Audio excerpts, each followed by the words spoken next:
Buenos días, Dios. Reflexión del Evangelio del día por Monseñor Luis José Rueda Aparicio, arzobispo de Bogotá y primado de Colombia. Abre tu corazón a la palabra de Dios.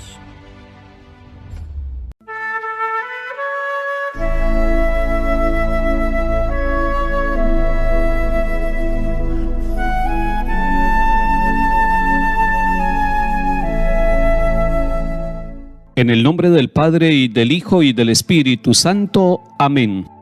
Te alabamos, Padre misericordioso, por tu Hijo Jesucristo, porque lo ungiste con óleo de alegría, y lo consagraste sacerdote eterno y Rey del universo, para que, ofreciéndose a sí mismo como víctima inmaculada y pacificadora en el altar de la cruz, consumara el misterio de la redención humana, y sometiendo a su poder la creación entera, entregara a tu majestad infinita un reino eterno y universal, el reino de la verdad y de la vida, el reino de la santidad y de la gracia, el reino de la justicia, del amor y de la paz. Amén.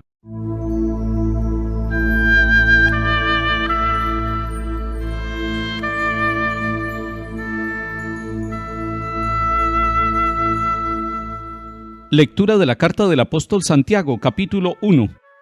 Bienaventurado el hombre que aguanta la prueba, porque si sale airoso, recibirá la corona de la vida que el Señor prometió a los que lo aman.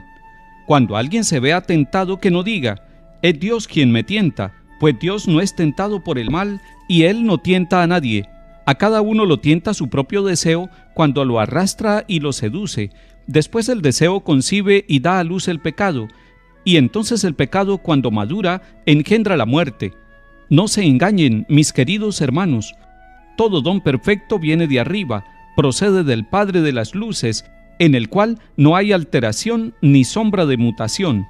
Por propia iniciativa nos engendró con la palabra de la verdad, para que seamos como una primicia de sus criaturas. Palabra de Dios, te alabamos, Señor.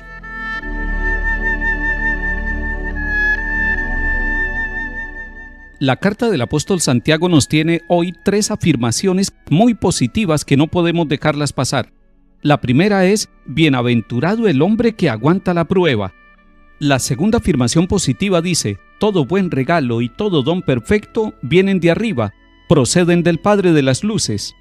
Y la tercera afirmación muy positiva para nuestra vida dice: por propia iniciativa nos engendró con la palabra de la verdad. Tomemos la primera afirmación positiva. Me gusta mucho esta afirmación, porque nos hace caer en cuenta que todos estamos sometidos a la prueba. En el camino de nuestra vida, estamos sometidos a pequeñas y grandes pruebas, pero ahí, en medio de la prueba, nosotros podemos salir airosos y seremos bienaventurados, porque recibiremos la promesa de vida que el Señor nos ha hecho.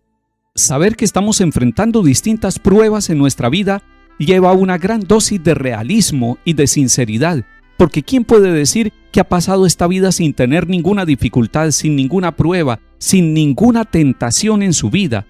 Todos las tenemos. Lo que es verdaderamente importante es reconocer que estamos llamados a ser triunfadores, a salir airosos, a ser bienaventurados. Y la manera de ser bienaventurados y de ser triunfadores en medio de la prueba es tener una gran motivación. Los hombres y mujeres de este mundo que tienen una motivación muy profunda, muy arraigada, sobre la cual construyen el proyecto de su vida, son capaces de triunfar sobre cualquier tentación y prueba que se les presente. Cada uno descubre en su vida importantes motivaciones. El que es casado tiene la motivación en su hogar, en su proyecto de vida familiar. Los sacerdotes, las religiosas, encontramos en nuestro servicio a la comunidad y con la comunidad nuestra motivación para luchar, para superar las pruebas. Pero digámoslo claramente, la gran motivación de unos y otros, de hombres y mujeres, es Cristo Jesús, Cristo crucificado. Y ustedes dirán, ¿cómo puede ser un crucificado la motivación para superar las pruebas? Sí, allí está la fuerza de la cruz, allí está el misterio de la cruz. Él superó en la cruz la muerte, el pecado y todas las formas de mal. Allí está Jesús triunfando sobre el mal, y el triunfo de Cristo es la resurrección de entre los muertos. Pues usted y yo encontramos en la cruz, en Cristo Jesús crucificado, la fuerza que nos da la posibilidad de triunfar sobre todas las tentaciones y pruebas de la vida. Ahora miremos la segunda afirmación positiva, cuando decimos que todo regalo, que todo don perfecto viene del Padre Celestial, de nuestro Padre Dios, del Padre de Jesucristo el Señor y Padre de cada uno de nosotros. Estamos reconociendo lo que leemos en el Génesis. Allá se dice que cuando Dios fue creando, vio que era bueno. El don perfecto es la vida que hemos recibido del Señor. Por eso en el Génesis dice que cuando nos creó, vio que era muy bueno. El ser humano es bueno. Nosotros estamos llamados a la bondad. Nosotros estamos llamados a buscar el bien. Tenemos una vocación a rechazar toda forma de mal y a encontrar en Dios, la fuente del bien, el bien que necesitan nuestros pueblos, nuestra historia, nuestra vida y nuestras familias. La tercera afirmación positiva dice que nosotros recibimos vida por la palabra de la verdad. Y la palabra de la verdad no es solamente la palabra escrita en la Sagrada Escritura. La palabra se hizo carne en el seno de la Virgen María y habitó entre nosotros. En Cristo Jesús somos engendrados para la vida nueva. Aún en medio de tantos signos de muerte y de mal, nosotros somos engendrados para la vida nueva por la palabra que es Cristo Jesús el Señor. Nos podemos preguntar entonces de dónde surge el mal. ¿Por qué hay tanto mal en el mundo? ¿Por qué nuestras comunidades se deshacen en medio de la guerra, de la corrupción, del narcotráfico? ¿Por qué nuestras familias sufren tanto? ¿Por qué hay tanto mal en medio de las sociedades? Y la respuesta nos la tiene la palabra de Dios en este capítulo 1 del apóstol Santiago. Son 3 pasos que se dan en nuestra vida y en la vida de nuestros pueblos. Primero, el paso del deseo. Segundo, la esclavitud que nos produce el deseo, nos arrastra y nos seduce. Y tercero, el pecado. En los 3 pasos se va caminando hacia el mal, se va por el camino equivocado. Pero en los 3 pasos está presente Dios para ayudarnos, tanto en el primero, cuando nos dejamos llevar por el deseo. Ahí está Dios con su misericordia para sacarnos, para orientar nuestra vida, deseando no el mal, sino deseando el bien. Cuando estamos arrastrados y seducidos por el mal, cuando no somos capaces de mirar la luz verdadera, que es Cristo Jesús, ahí está la mano de Dios Padre misericordioso, acompañándonos todavía, porque sabe que necesitamos. Y cuando se engendra en nuestra vida y en nuestros pueblos el pecado, y empezamos a sufrirlo, y se engendra la muerte en nuestras comunidades, ahí también está Dios. No podemos perder la esperanza. Ahí también está el Señor acompañándonos para darnos vida.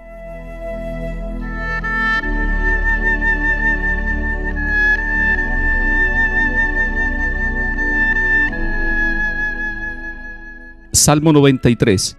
Dichoso el hombre a quien tú educas, al que enseñas tu ley, dándole descanso tras los años duros. Porque el Señor no rechaza a su pueblo, ni abandona a su heredad. El juicio retornará a la justicia, y la seguirán todos los rectos de corazón. Cuando pensaba que iba a tropezar, tu misericordia, Señor, me sostenía. Cuando se multiplicaban mis preocupaciones, tus consuelos son mi delicia.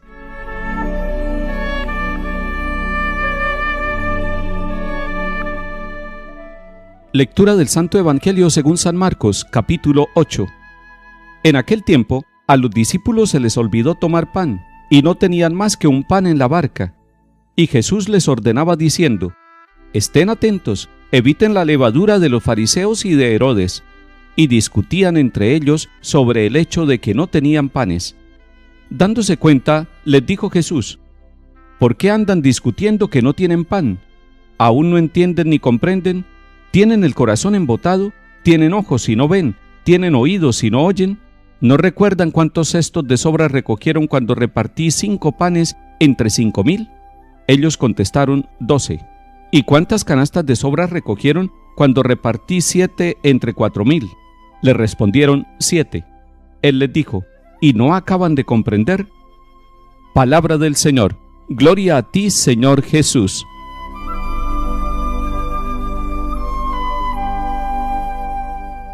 Los discípulos están viajando con el Señor Jesús en la barca, pero están discutiendo sobre la escasez de pan que tienen. No tienen pan para el camino, y sin embargo están con el que es el pan de vida, el pan de salvación, el pan bajado del cielo, que es mucho más que el maná que comieron los antepasados en el desierto. Esto nos puede suceder a muchos de nosotros.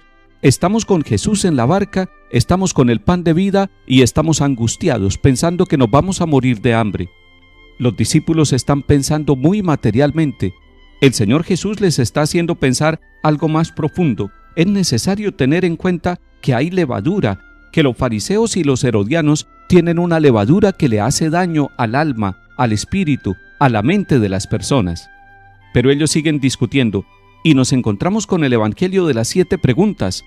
Recordemos que el Señor Jesús es un maestro de la pregunta, hace preguntas, es una pregunta para cada uno de nosotros. Miren y encontrarán 7 preguntas que les hace el Señor Jesús. Pero me llama mucho la atención que Jesús les hace recordar las 2 multiplicaciones de los panes. Y eso es muy importante, porque a los discípulos se les pueden olvidar los signos, los prodigios que el Señor realiza. A nosotros también se nos puede olvidar que hemos pasado por momentos muy difíciles en la vida y que sin embargo el Señor no nos ha abandonado, ha estado con nosotros. Hoy recordemos todo lo que el Señor ha hecho por nuestra vida, todas las maravillas que Él ha realizado en nuestra familia y en nuestras comunidades. Así seremos agradecidos, reconoceremos la presencia del Señor en la barca de nuestra vida y sentiremos la fortaleza para seguir navegando, buscando el puerto que es la casa y el corazón de Dios Padre. Que el Señor nos bendiga y acompañe, en el nombre del Padre, y del Hijo, y del Espíritu Santo. Amén.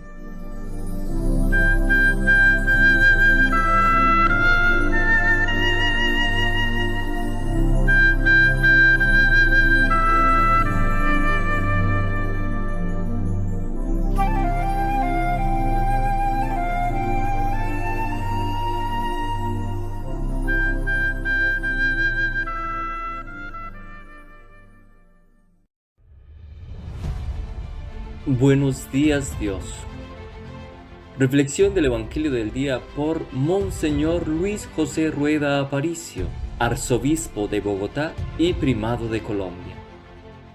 Abre tu corazón a la palabra de Dios.